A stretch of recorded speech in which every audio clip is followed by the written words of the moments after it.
Welcome to the Festival of Dangerous Ideas podcast. My name is Danielle Harvey and I'm the festival director. Over the coming months, we look forward to sharing with you the audio recordings from the 2022 festival. FODI started in 2009 and is the original Disruptive Ideas Festival. FODI exists to bring to light important conversations that push the boundaries of conventional thought. The ideals of the Enlightenment have enabled us to solve our problems more effectively over time, giving us a more enriched life, freedom, equality, safety, and peace. While these tools will never bring about utopia, they are being threatened by our cynical urge to burn it all down. So argues psychologist Steven Pinker. Pinker says our problems are inevitable, even with progress, and not a reason to destroy the institutions of modernity. Join Pinker as he reminds us of how far we've come, but also how far we've yet to go. This is the FODI 2022 session, Enlightenment or Dark Age.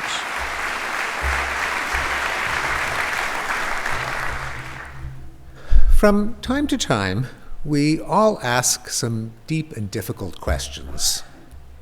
Why is the world filled with trouble? How can we make it better? How do we give meaning and purpose to our lives? Well, as imponderable as these questions may seem, some people have answers to them.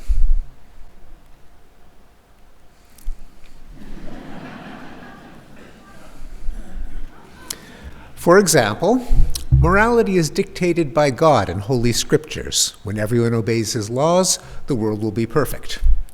Or, problems are the fault of evil people who must be shamed, punished, and defeated. Or, our nation should claim its rightful greatness under the control of a strong leader who embodies its authentic virtue.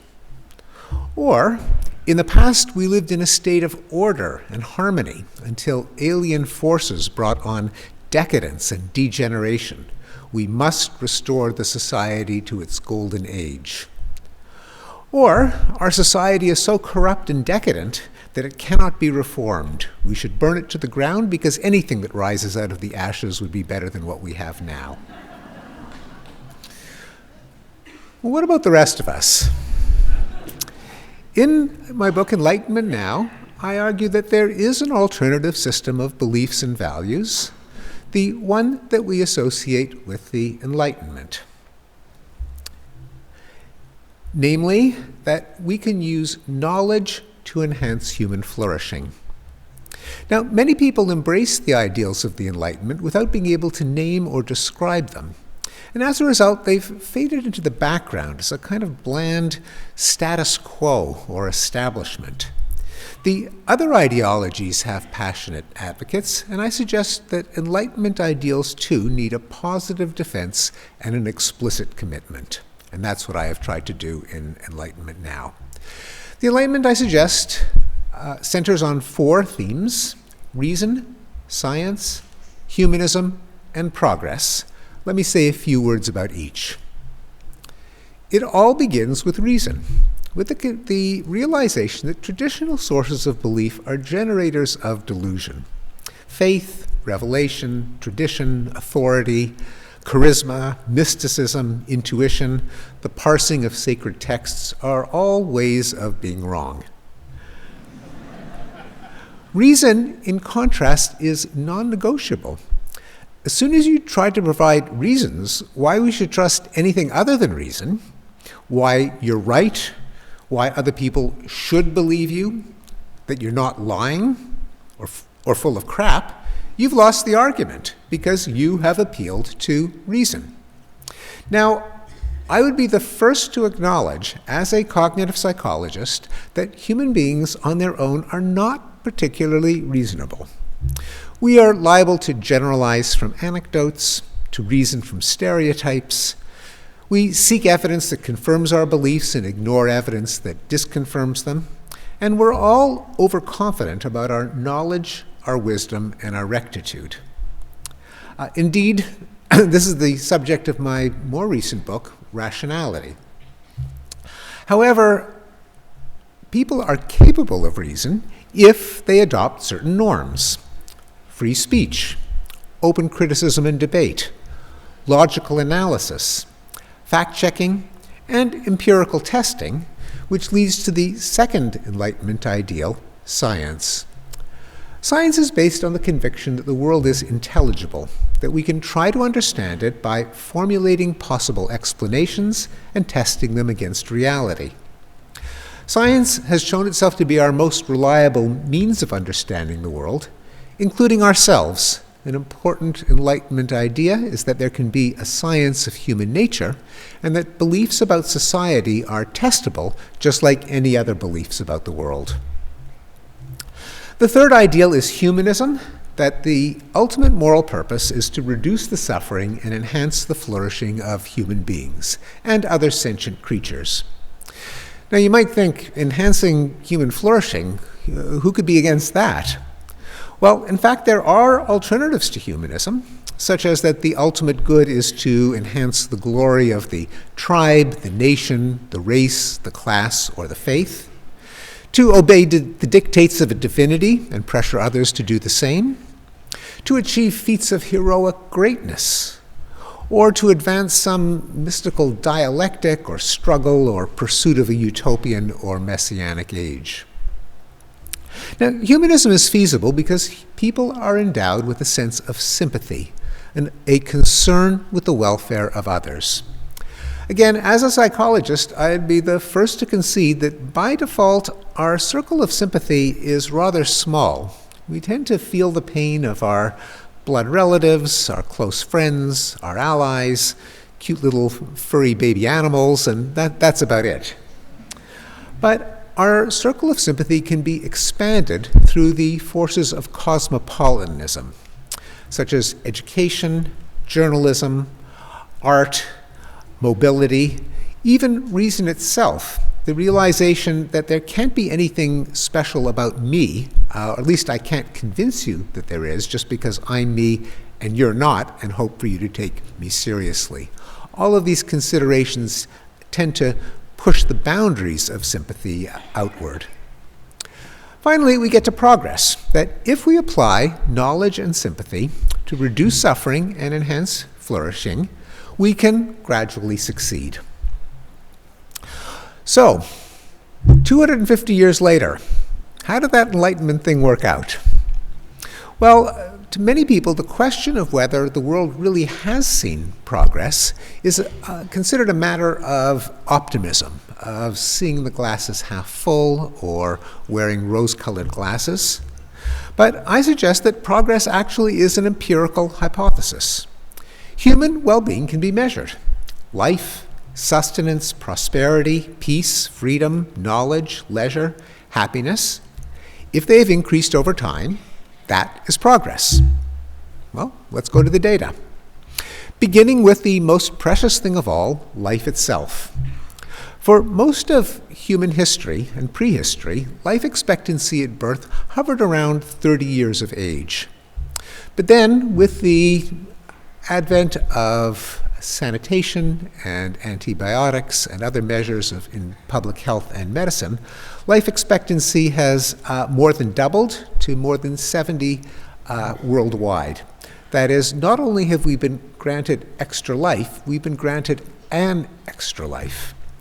Now, this advance was most dramatic in the fortunate parts of the world like Europe and the Americas, but it has been replicated in Asia and Africa, though still having a ways to go, has shown spectacular progress, so that life expectancy in Africa today is similar to what it was in Europe and the Americas less than a century ago.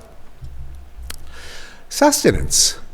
Famine was one of the four horsemen of the apocalypse and could bring devastation to any part of the world after a bad harvest. But thanks to the development of crop rotation, artificial fertilizers, the breeding of vigorous hybrids, transportation networks that could bring food from farm to table, deaths from famine have been decimated, so that today, when famines occur, it is not because of a shortage of food, but because regions are racked by war or revolution, and it's hard to get food to the people who need it. Prosperity. Poverty needs no explanation. It is the natural state of humankind. What needs an explanation is wealth. And for most of human history, there was little to no increase in wealth to speak of. This graph shows gross world product from the year 1 to the present. And as you can see, for more than a millennium, economic growth was less than 1 pixel high in the graph. Then the Industrial Revolution happened. The harnessing of energy from coal and other fossil fuels and then other sources, the development of science and technology that translated that energy into work, the spread of education, the implementation of financial institutions such as insurance and banking, and as a result, gross world product increased more than 200-fold.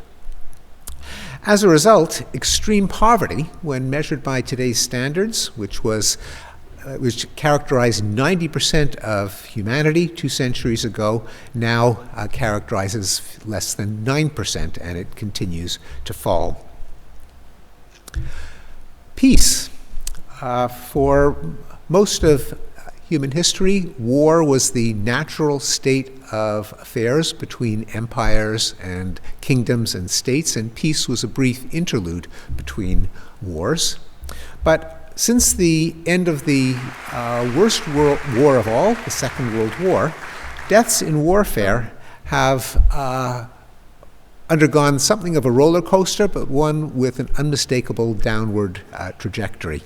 So that war deaths used to be about 20 per 100,000 per year during the era of the Korean War, and have fallen to about 1 per 100,000 per year. With bumps for the war in Vietnam, the Iran-Iraq War, the Syrian Civil War, and it is too soon to know what the toll of the Russian invasion of Ukraine will be.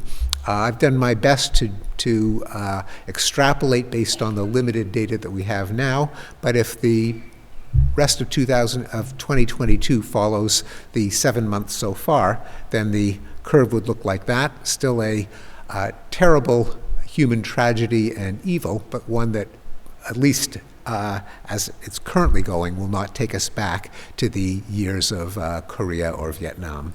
And I will return to that toward the end of the talk.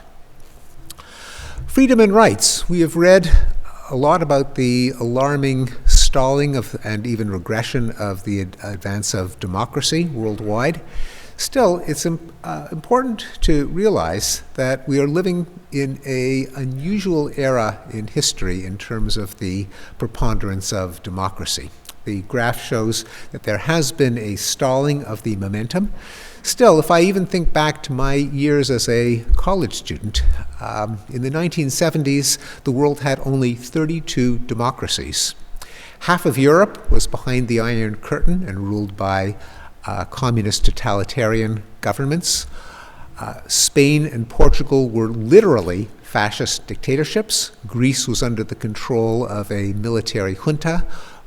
All of Latin America was under the control of right-wing or military governments. In East Asia, South Korea, Taiwan, Indonesia, under the control of military governments, all of them more or less democratic today. It's also in the brutality with which governments reigned over their countries that we have seen progress. Governments used to establish the rule of law with sadistic forms of corporal and capital punishment, like breaking on the wheel, burning at the stake, clawing with iron hooks, sawing in half, and impalement. But beginning with the Enlightenment, country after country abolished the use of torture as a form of routine criminal punishment, including the American prohibition against cruel and unusual punishment in the Eighth Amendment, which took place pretty much in the middle of this trend.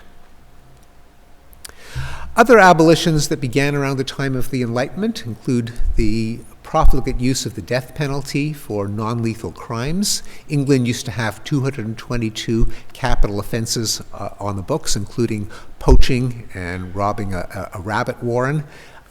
By the middle of the 19th century, that had been reduced to 4. And worldwide, capital punishment is in decline. Country after country has abolished it.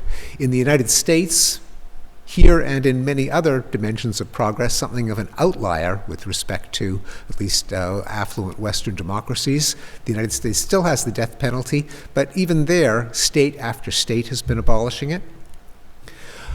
Witch hunts, religious persecution, such as burning heretics, dueling among men of honor, the criminalization of homosexuality, debtors' prisons, and most famously, slavery.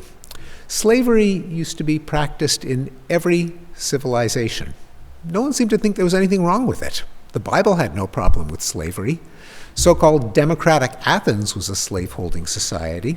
But beginning in the Enlightenment, with a trickle of abolitions, the abolition of slavery grew into a worldwide movement, culminating in 1980 when Mauritania became the last country that allowed slavery as a legal institution.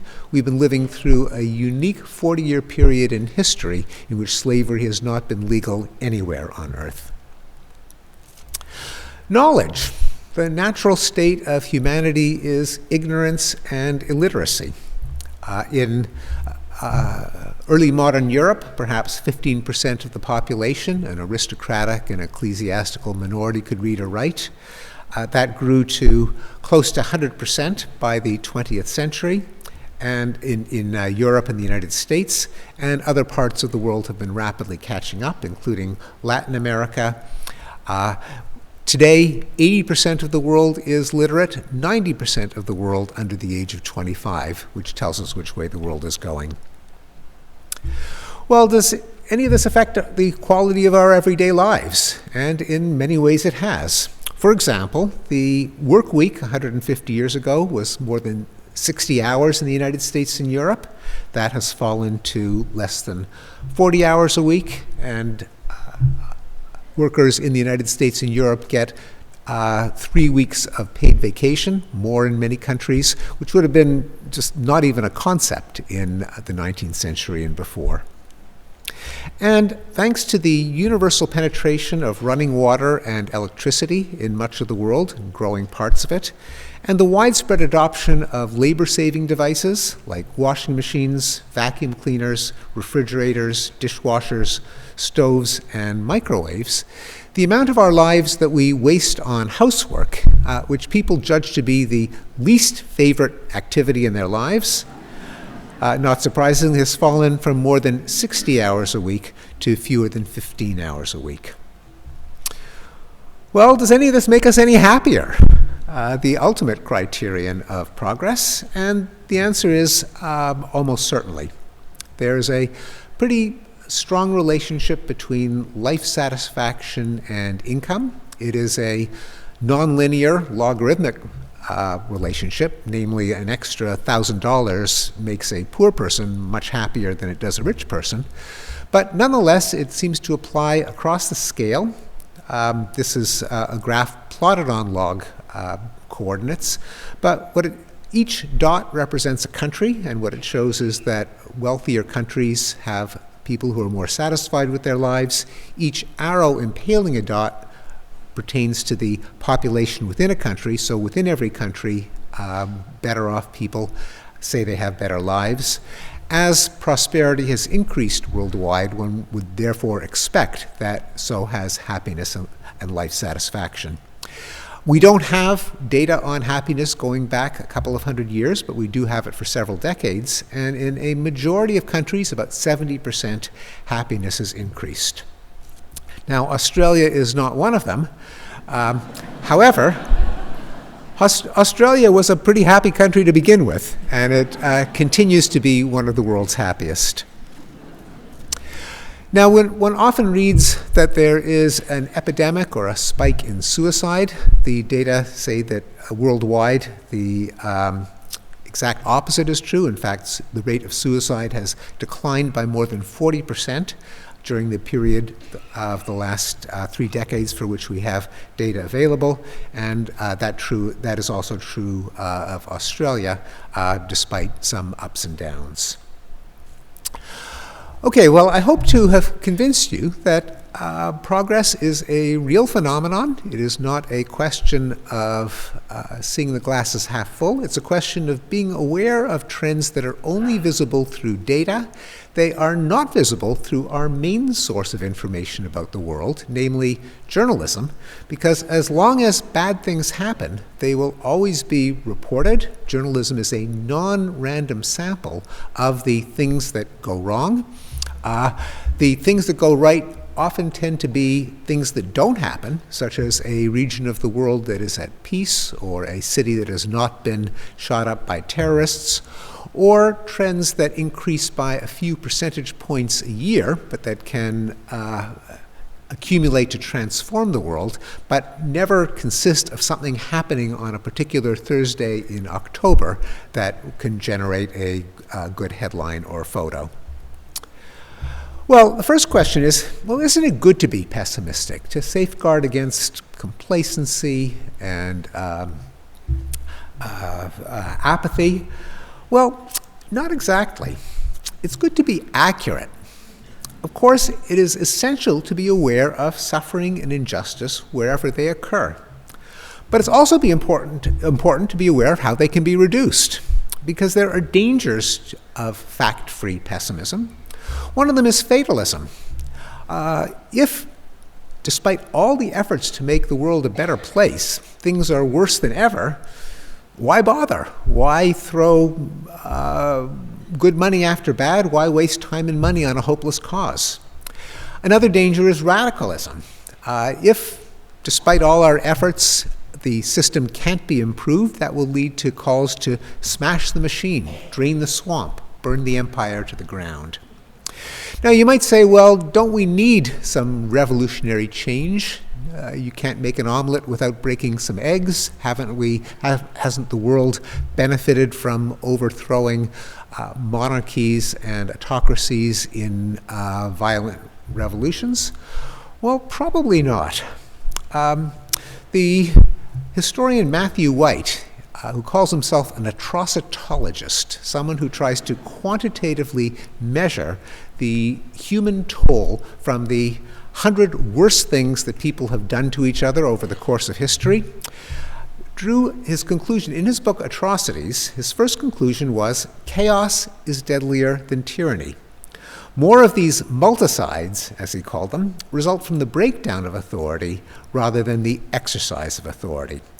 For example, the French Revolution, which some people are nostalgic for, resulted in the terror, which killed 2 million people, leading to the ascent of Napoleon, whose wars killed another 4 million people, and dubious reforms such as the reintroduction of slavery in the French Empire after it had been abolished.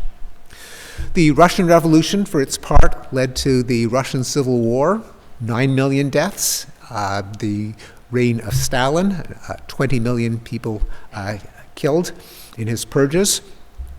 And the Gulag, the Iron Curtain, the Berlin Wall, and hour-long queues to buy tomatoes. The Chinese Revolution, civil war resulting in 7 million deaths, and then the multi-decade rule of Mao, whose harebrained policies killed 40 million people in the so-called Great Leap Forward, another 7 million people in the Cultural Revolution. So, speaking as a Canadian whose country managed to achieve independence without killing too many people, I think it's good to think twice about the wisdom of violent revolutions. Second question, is progress inevitable? Is there some force in the universe that carries us ever upward? And the answer is, of course not. Progress does not mean that everything becomes better for everyone, everywhere, all the time. In fact, that would not be progress. That would be a miracle. And progress is not a miracle. Progress consists of using knowledge to solve problems, Problems are inevitable. There are many more ways for things to get worse than there are for things to get better. And solutions create new problems that have to be solved in their turn. There have been nasty surprises in the past. I've mentioned some of them: the world wars, the burst of civil wars in the developing world from the 1960s to the 1990s, AIDS in Africa, the American opioid epidemic. And of course, there are new nasty surprises, and we are living through two of them: the COVID-19 pandemic and Putin's invasion of Ukraine. So let me say a couple of words about those. How do we understand a pandemic in a world of progress? Well, infectious disease is the rule in life, not the exception. From a germ's point of view, you and I are big, yummy mounds of gingerbread there for the eating. And they have a built-in advantage, namely, they can evolve much faster than we can.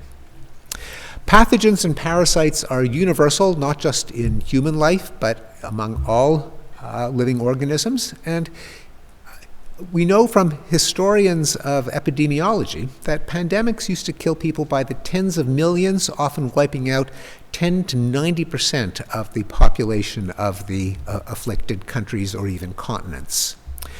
Now, but we know that in the modern era, pandemics have slowed, but they have not erased the gains in life expectancy. So, for example, here's a graph of life expectancy at birth over the the end of the 19th century to the beginning of the 21st. And you can see a dip in life expectancy that was a result not of the First World War, but of the Spanish flu epidemic.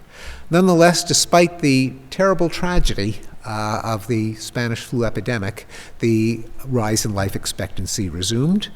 Same is true of the tragic pandemic of HIV/AIDS in Africa, which resulted in a reversal of the gain in life expectancy, but which, fortunately, with the spread of antiretroviral drugs, has started to reverse. Enlightenment institutions, in particular science and government agencies, have fought back against COVID-19. The pathogen, astonishingly, was identified in days. Its DNA was sequenced in a week. Its spread was contained within months. Vaccines were tested within 4 months, deployed in less than a year, and by now a majority of the world has been vaccinated. 11 billion doses have been administered in just 2 years. As a result, the horrific death toll of 6.5 million has peaked and is falling, including pretty dramatically in Australia, whose rate of death is bunched with a number of other fortunate countries at the bottom of the graph. Well, the other conspicuous threat to progress that we are currently living through, of course, is Putin's invasion of Ukraine, which threatens the period in history that some historians have called the Long Peace, namely the decline in interstate war, especially wars between developed states. Putin's invasion of Ukraine has been the only interstate war in Europe since World War II, the first interstate war outside the Middle East or Africa in 40 years. Why did Putin defy the long peace, a major historical reversal? Well, like all forms of progress, the long peace was far from inevitable. It depended on particular pacifying causes that were inoperative or at least attenuated in Russia compared to the rest of the developed world. Democracy is a factor that statistically reduces the likelihood of war. Autocrats are likely to drag their countries into stupid wars because they get all the glory, but it's the people who are cannon fodder. When the people have more of a voice in the decision to enter a war, they're likely to break vainglorious wars of conquest. Russia, of course, is not a democracy, but an electoral autocracy. And the overall mindset of Enlightenment humanism, which has increasingly influenced global institutions since the end of World War II, that is the ideal that the ultimate good is the life, liberty, and happiness of individuals, with governments instituted as social contracts to secure these rights, Putin subscribes to the alternative, one that I mentioned early in the talk, of romantic nationalism, that the ultimate good is the prestige of ethnic nations. Governments and strong leaders are their embodiments, and nations struggle to stake out spheres of influence and rectify historic humiliations. I believe that ideas are causal forces in history, and here we see the influence of a malevolent idea. What will happen going forward? And of course the honest answer is no one knows. Will Putin's war reverse the long peace and wrench the world back to an age of warring civilizations? Well, maybe, but maybe not. So far, the United States and the European Union have refused to send armies to fight Russia's, a radical change from what happened to trigger World War I and World War II. And so we have not, at least so far, seen World War III. If the invasion had taken place 100 or even 70 years ago, it's quite possible that the massive armies would have met each other on the battlefield. And Putin has achieved none of his goals. He has not restored Greater Russia. He has not sowed discord and division and disunity among the Ukrainian people. He's not discouraged Ukraine from its desire to ally with the West. He has not succeeded in dividing NATO and halting its expansion. Quite the contrary, as we see with the desire of Sweden and Finland to join. He has not succeeded in earning respect for Russia and its military. It's also important to keep in mind that laws and norms may occasionally be violated but still survive. We have laws against murder, that they have not succeeded in reducing the murder rate to zero. Murders still take place, but it's a good bet that the rate would be far higher if we did not have those laws and norms. The same may be true of war, that there may be exceptions that occur against a backdrop of forces that militate against war. Indeed, history tells us that many of the humanitarian advances, including ones that I've mentioned, have suffered from episodes of backsliding. For example, every ancient civilization practiced human sacrifice. At some point, every major civilization abolished the practice. They stopped throwing virgins into volcanoes to placate angry gods or to make blood sacrifices to slake a deity's thirst for human blood. But we know from the Bible that there was a temptation to backslide because there were constant injunctions of the Bible not to sacrifice your children on, say, the altar of Tophet, suggesting that the desire to continue the practice survived its initial abolition. Nonetheless, when it finally did get abolished, it stayed abolished. And as I mentioned, slavery, too, was not a monotonic, exceptionless force. France has the dubious distinction of having to have abolished slavery twice. Nonetheless, those historic processes against human sacrifice, against slavery, resumed and eventually predominated. Now, again, I'm not prepared to make this prediction, but just to lay it out among the space of possibilities that perhaps this will be true of wars between countries, that despite the awful regression that we are living through right now, it is at least conceivable, perhaps even plausible, that war between countries may go the way of slave auctions and throwing virgins into volcanoes. Finally, in terms of the many reasons to remind ourselves that progress is not inevitable, there are severe global challenges that we have not yet solved, foremost among them being climate change and nuclear war.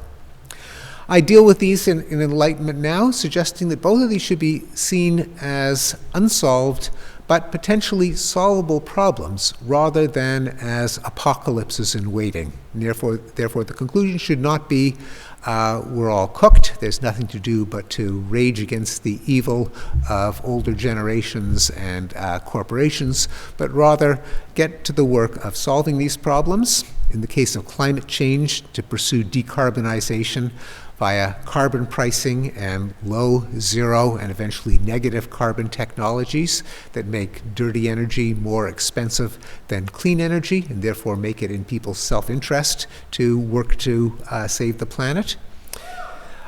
In the case of the threat of nuclear war, the world has not made progress toward this, needless to say, in the last decade, but still we can, ought to, and must pursue greater strategic stability to prevent escalation into nuclear war, and programs of arms limitation and reduction. And I'll just, my final two graphs, I'll just throw up some curves to show that these aspirations are not utopian or romantic, but they are certainly within the realm of plausibility. Indeed, the historic trend in terms of CO2 emissions per human well-being, that is, increase in wealth, follows a natural arc of decarbonization. As countries start exploiting the dense energy in coal, they then switch to oil, then gas, then renewables and nuclear, so that the use of the emission of CO2 to achieve wealth follows an arc. In China, it lurched upward during Mao's Great Leap Forward, in which he coerced peasants into setting up backyard smelters that produced copious emissions with no gain in wealth until China regained its senses. But even India and China now have started to reverse the trajectory. Now, this does not mean that the world is on a course to deal successfully with climate change, not yet, but it shows that there is a process that we can try to accelerate. And as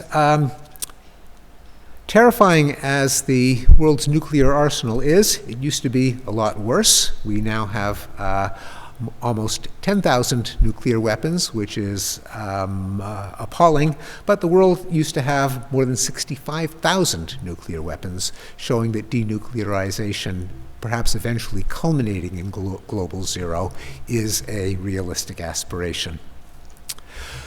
So let me wrap up with some conclusions about progress. Progress is a real phenomenon, I hope to convince you, visible in the data. It is not a matter of having a particular mindset of optimism. The data show that our lives, on average, are longer, richer, safer, smarter, freer, and fairer than those of our ancestors, and happier. Terrible problems remain. Progress is not the same as perfection. But the existence of problems today does not mean there has not been progress, because problems are inevitable, and the problems of yesterday were worse. Progress is unnatural. It is a gift of the ideals of the Enlightenment, namely applying knowledge to enhance human flourishing. I hope to have convinced you that progress can continue if we remain committed to reason, science, and humanism, but if we don't, it may not. Thank you.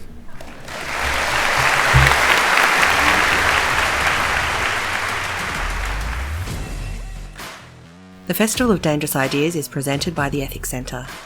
The Ethics Centre delivers programs and experiences designed to bring ethics to the centre of our life. We offer counselling for individuals, leadership and development services, events, courses and educational resources. As a non-profit charity, we rely heavily on donations and memberships. Please visit the Ethics Centre website to find out more. Thank you.